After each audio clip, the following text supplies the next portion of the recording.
So we've got a Nintendo Switch on the bench that initially came in for a USB-C port. Symptoms are it's charging at 5 volts and roughly 100 milliamps. This is the diode mode readout of the USB-C port. The one in red is one of the problematic lines. So we're going to investigate this further. By the way, I do take mail-ins, so yeah. I'll leave my details below, but I'm going to walk you through all my diagnostic steps, some of the tools. If you have any questions, just, I don't know, message me below. For reference, a functioning Nintendo Switch charges at 15 volts. When it's dead, it charges at about 500 milliamps. When it's powered on, around basically a whole milliamp. Yeah, we're going to investigate the bad line, and we're going to see where it takes us.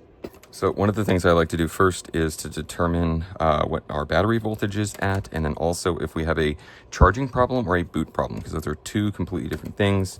So with my multimeter in volts DC, battery's at 3.1, which is essentially dead. It needs about 3.6. But sometimes I've had many of these where the battery voltage gets below 3 volts and then you need to jump start it. And I actually have a video that I'll link right here. So we're at 3.1 volts. Now we're going to see.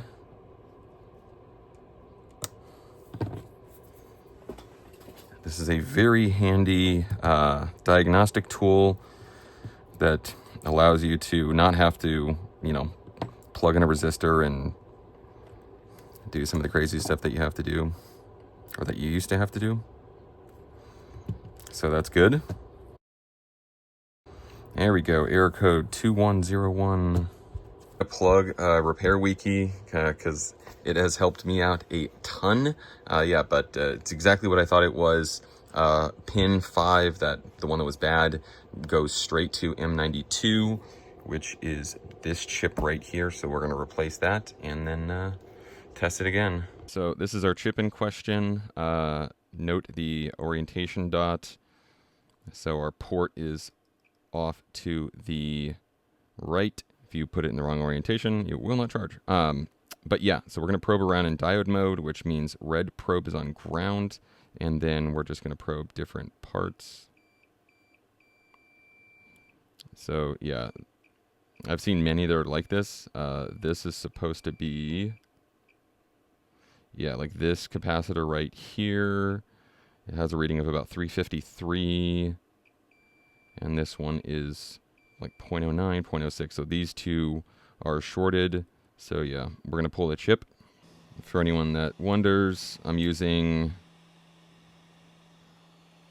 approximately 370 air, 370 temp, and 60% air.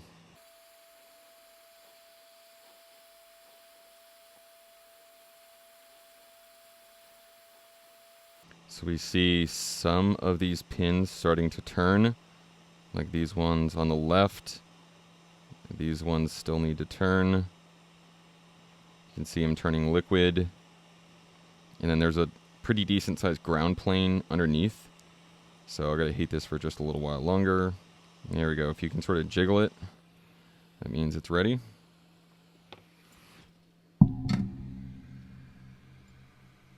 I'm going to prep my new chip. So we're going to apply some flux. And I'm using leaded solder. I just want to make sure all the pins get a decent coverage. It looks like there's some bridging.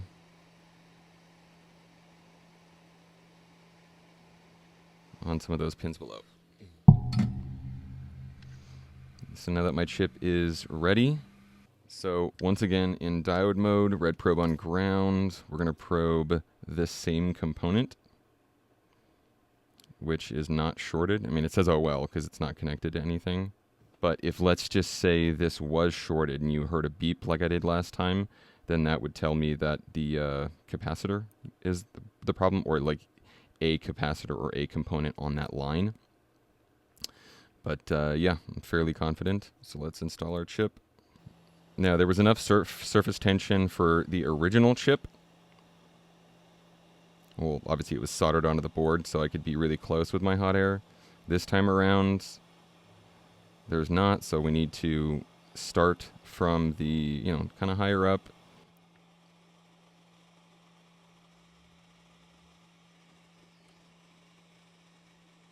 Here we go. We can see some of these starting to turn.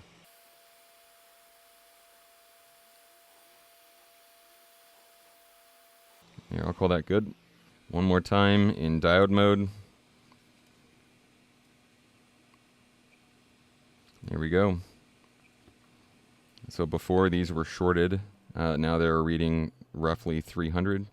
Mine says 319. So swapping out the chip, these are our new readings, which is good to go. You'll see that line 5, instead of being 0.17, is 0.48. So now we gotta throw it in here and then see if we get 15 volts. So as you can see, we are charging at 15 volts and almost a half an amp. And we have a charging symbol. That's exactly what we wanted. I'll test our battery one more time. I forget what we were at. It was like 3.1 or 3.2 or something like that. Yeah, 3.6. That didn't take long. You can see it slowly climbing. So this will be turning on very shortly.